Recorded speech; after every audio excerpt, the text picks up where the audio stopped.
There was a terrible train wreck, the worst train wreck in American history, I believe, the great train wreck of 1918, July the 9th, 1918, in Nashville, Tennessee.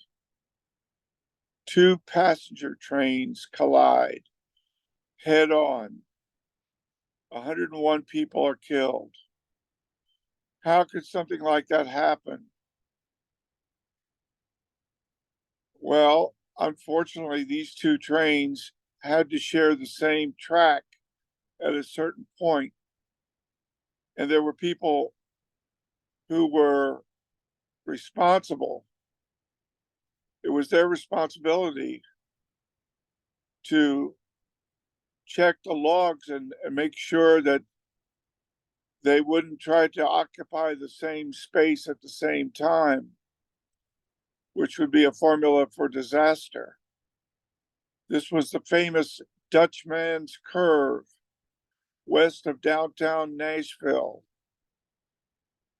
And the conductor, for instance, was taking tickets and he wasn't really paying attention. And a different train went by and he thought it was the one that they collided with. But I want to tell you something, my friend. There is one thing and one thing only that God has assigned you to be very mindful of, lest you make a train wreck of your life, which can happen at the beginning, the middle, or the end. And that is, you've got to keep your mind on your business. And what is your business? Your business is not what you think it is. Your business is to live by every word that proceeds from the mouth of God. For instance, let's talk about a certain track, or I could use the word trek, Trek, the Exodus trek, the departure of the Israelites from captivity in Egypt under Moses. And of course, this was an event which took place after a series of miracles where God showed himself to a stiff-necked Pharaoh to get his people out of bondage and helping them to live in freedom once again in another land. But they had to get to that land. Now, my friend, you and I are not in heaven yet. We have to get to heaven. You say, yes, but that's by grace. True. But it is not a mindless grace. We are to love the Lord with all of our mind, and he wants us to use the mind that we've been given to study to show ourselves approved as workmen who need not be ashamed, who rightly divide the word of truth, who keep their eyes on the roadmap to heaven. And when we look at the Exodus from Egypt and we follow that trek,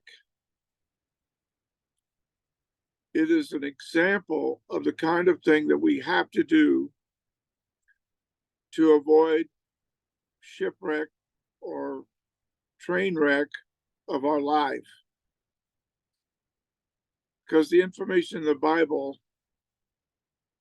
shows us around 1446 BCE that this miraculous exodus began. We know that there was a new king who did not know Joseph.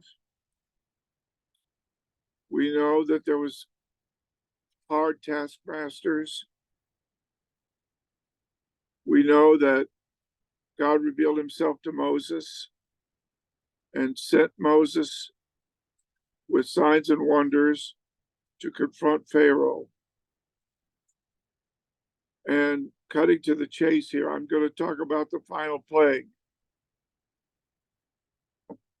It resulted in the death of the Egyptian firstborn children and animals. This was the only thing that really got Pharaoh's attention. When his own son was dead, who was going to take over his throne? He had calculated that his son would take over. But now his whole universe was completely wrecked. And what was he going to do? The Israelites were spared by remaining in their homes and putting the sacrificial blood of the lamb on the doorposts.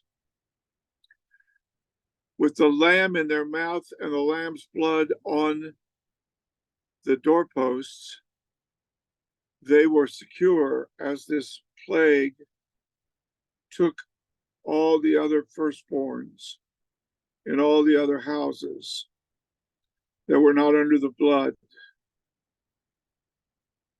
And this was the climax of what God had to do to get them out.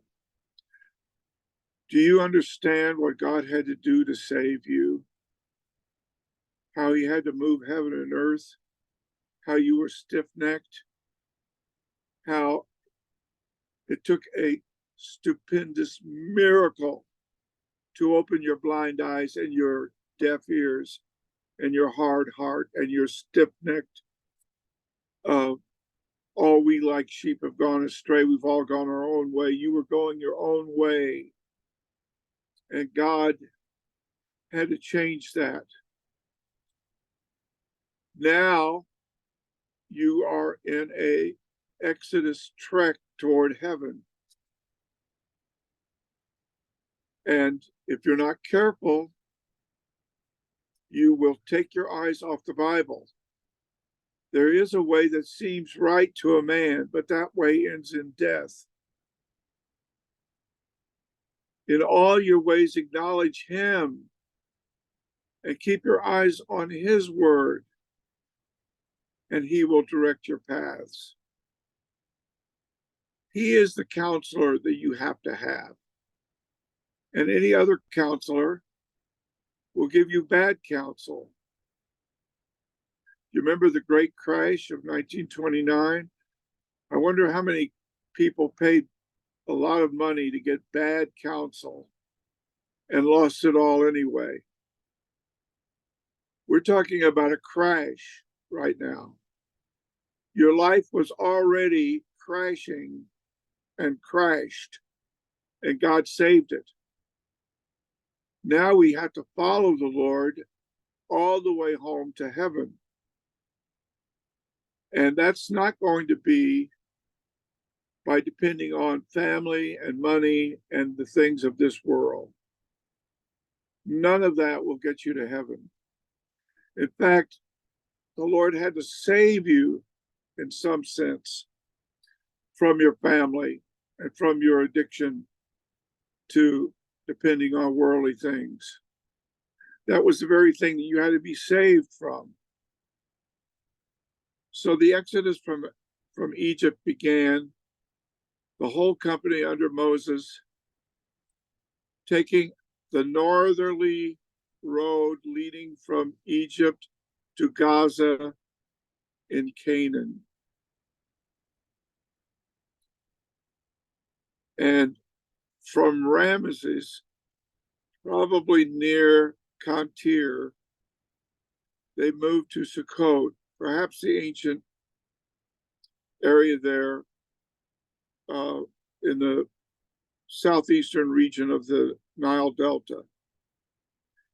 Then these former slaves camped at Etham on the edge of the wilderness of Shur. at a site still unknown, but probably north of Lake Timsa, close to the fortification guarding Egypt's northeastern frontier. Then, I get this very clearly. They were directed, and this is what's important, by a pillar of cloud during the day. The pillar of cloud was not there at night. At night, they were guided by a pillar of fire, which led them away from Etham, probably in a northwesterly direction to a site opposite Baal Zephon and Pi Hahiroth. This site is important. It has a body of water. And when we read Exodus chapter 14, verse 2, and this is why you have to have your Bible, because without your Bible, you are lost. Your decisions have to be made vis-a-vis the Bible. Period. God does not tell you any other source will be helpful to you at all.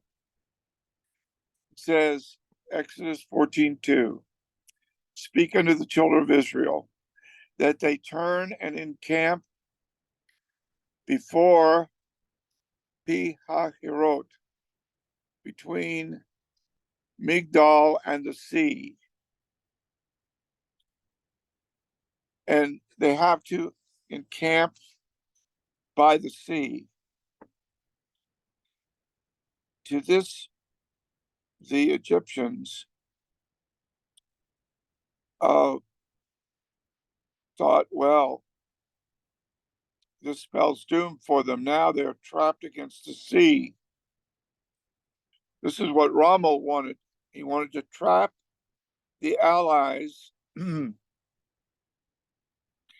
at the sea. He said the whole World War II European battle will be fought and either won or lost at the sea. We're talking June 6, 1944, the Normandy invasion.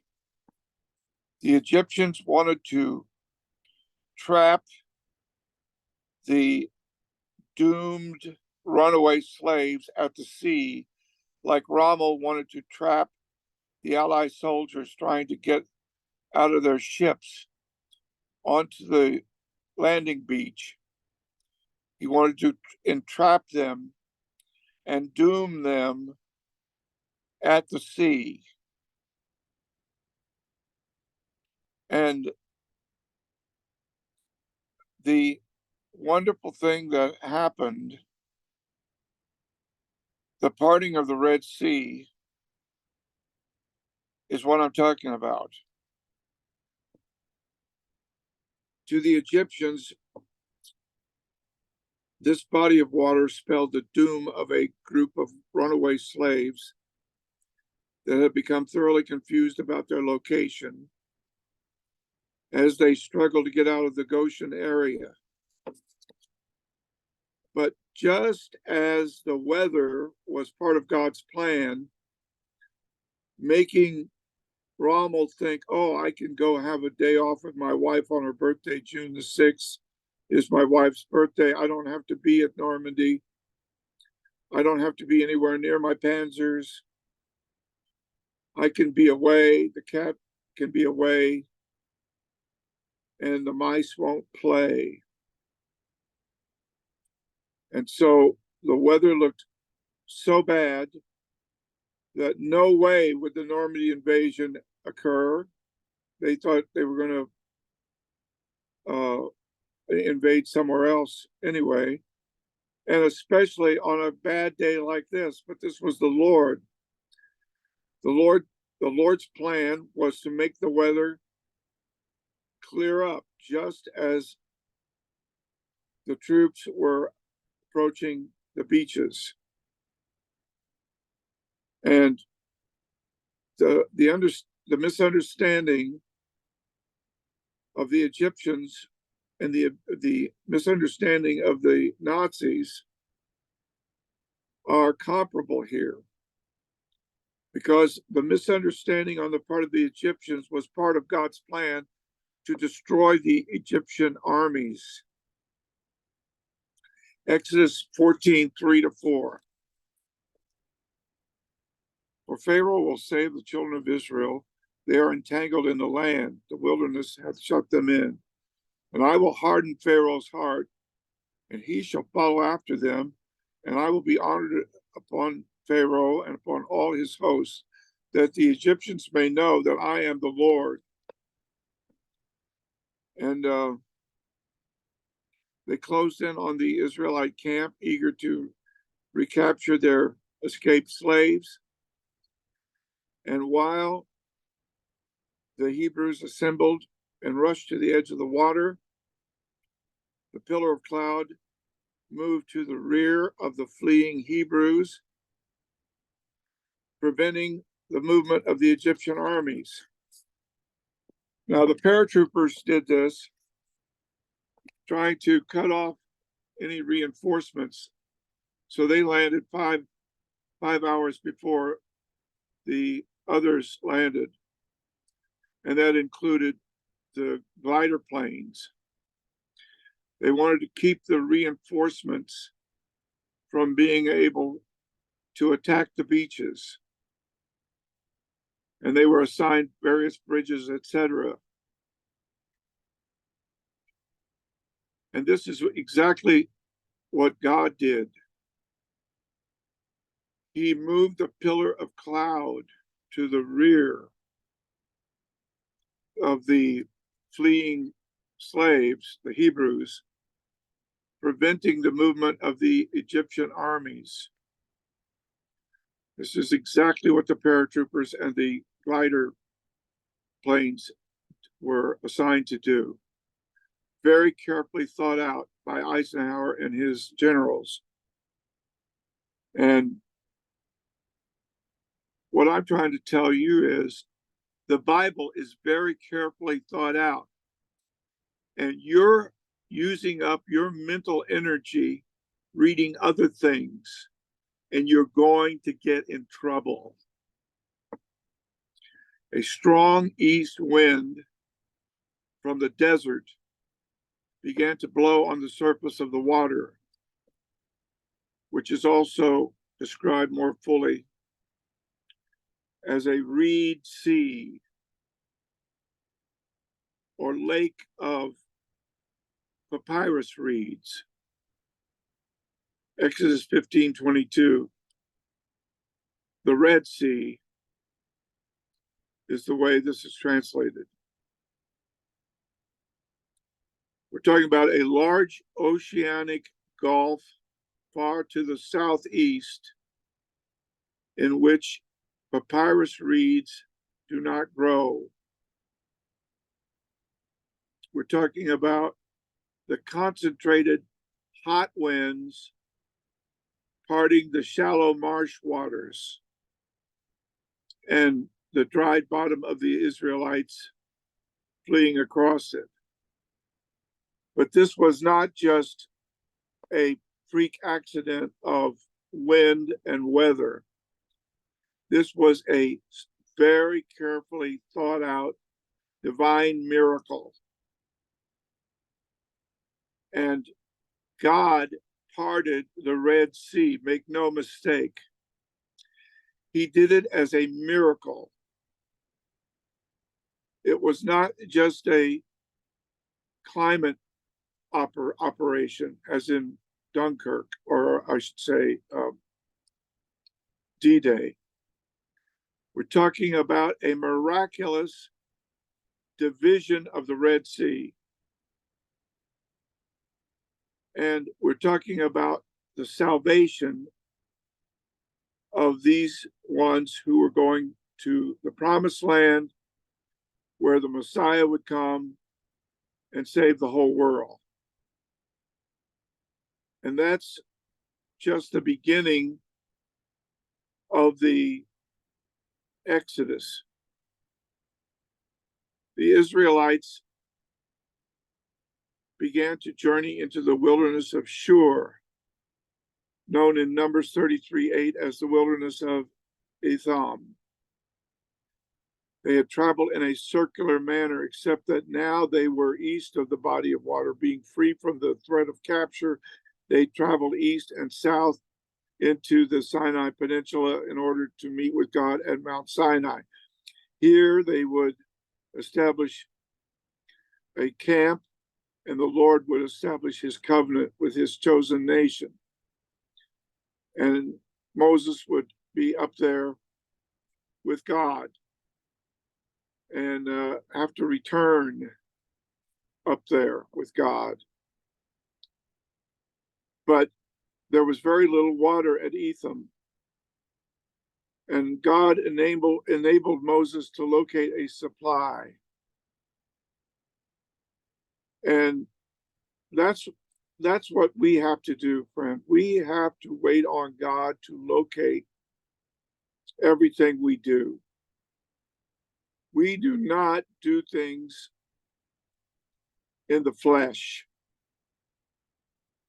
The Lord has always made me broke. You say, why is that, Phil? Aren't there scriptures about how you're supposed to be prospered and be rich? Do you honestly think that I would have the Yiddish Bible at yiddishbible.net going up in a diglot, even a triglot of Yiddish, transliterated Latinized Yiddish, and the Orthodox Jewish Bible for the whole Tanakh plus the Brit Hadashah? Do you think that that would have been accomplished if I had had a fat bankroll and was wheeling and dealing with a lot of money in the flesh over the last 60 years of ministry? Do you think I would have accomplished that? Of course not. I would have missed God's will so badly that none of that would have happened. Instead, what God did was he took everything from me, literally everything: house, furniture, carpet, food, refrigerator, everything that you see around you. He took it away from me in one instant with 23 cents in my pocket. He checked me into a motel, and from that point forward, for the next 50 years, I was like a vagabond, and I had nothing I could do but read the Bible and cry out to God. And he led me step by step in the wilderness, and he did it all. And I was not allowed to be the big time spender running around making big time decisions. I was only allowed to be a little servant, empty, broke, with nothing, waiting on God to deliver me, to help me, to lead me, to equip me, to use me. And he did. And now I thank God that a precious ministry exists, a worldwide international ministry with the United Bible Societies, and right here in New York, and even in Brooklyn. I thank God for all that he has done. And I give him all the glory and all the credit. What credit could you give somebody who was broke and had nothing? And I want to tell you something. When you leave this world, none of these things that you think are so important right now will be important. There is only one thing really that's important, and that is the Word of God. The Word of Almighty God. Thy word have I hid in my heart, that I might not sin against thee. And we have a Bible even for Muslims. And there's a man I know whose sister is dying. She's in a hospice situation. And I'm praying that with that Bible under his arm, he will be able to speak to her and that she will come to salvation along with 1 billion other Muslims for the newcreations.app website and the AFII.org website. Lord, I pray that you will help us to read the book of Exodus. I couldn't really do the whole thing this morning. I could only do just the part that is about salvation. Lord, I ask you to part the Red Sea for each one of us. I ask you, Lord, to help us walk on the Yabashah, the dry land. I pray that every demonic thing, every demonic Pharaoh thing that is waged against our minds and our hearts to distract us from the Word of God, to deter us from the Word of God, to deflect us from our calling in the Word of God, our calling to preach, our calling to be a minister, our calling to be an outreach person, crossing cultural barriers and language barriers, preaching in Russian, in Urdu, even Yiddish, even Spanish, reaching unreached people groups like Muslims, even our own family members who are Muslims, getting our coursework behind us, seeing what is really important. Lord, I ask you to throw water in our face and wake us up. We're like somebody driving a 18-wheeler across a bridge, and we're falling asleep at the wheel. And we're going to take that 18-wheeler right off into the river and mess everybody up around us who could be hearing the gospel from us. But we're asleep at the wheel, and there's a terrible crash coming. And this message is meant to be a wake-up call. We don't want the great train wreck of 1918. We don't want the shipwreck of your faith. We do not want your calling to the ministry to be shipwrecked. We do not want you to major in the minors and miss the forest for the trees. We want you to make your calling and election sure, to fight the good fight and finish well and cross the finishing line and be welcomed into heaven on the other side of the Jordan, the glorious Gan Eden, where everything we have done in the ministry has a reward.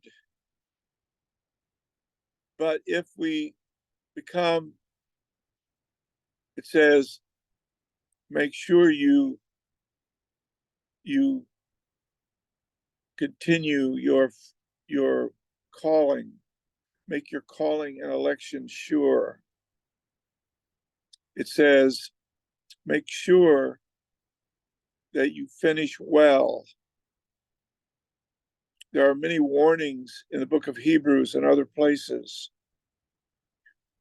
And these are warnings for us. And we need to read them and think about them every day. The Bible is not just for services.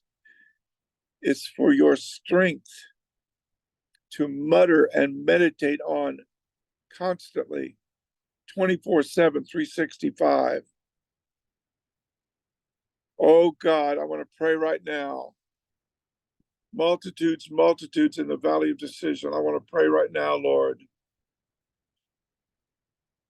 that we will not be like that great King Josiah, who was doing so well, getting rid of idols and everything, bringing a revival, discovering the Torah in the temple, etc., etc. And then he runs off half-cocked and gets himself killed in a stupid war at Carchemish. Don't let us be like that, Lord. Don't let us make a mistake at the end. Don't let us fall into any kind of dementia or any stupor of worldly money lust or any other thing. And don't let us depend on the world, the flesh, or the devil for anything. And oh God, I want to pray right now that every one will endure hardship and do the work of an evangelist.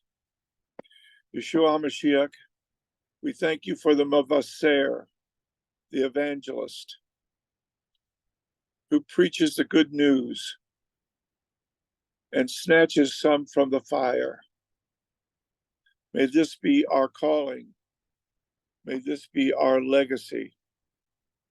And we'll give you all the praise. Mashiach ben David, come into my heart, forgive my sins, take control of my life.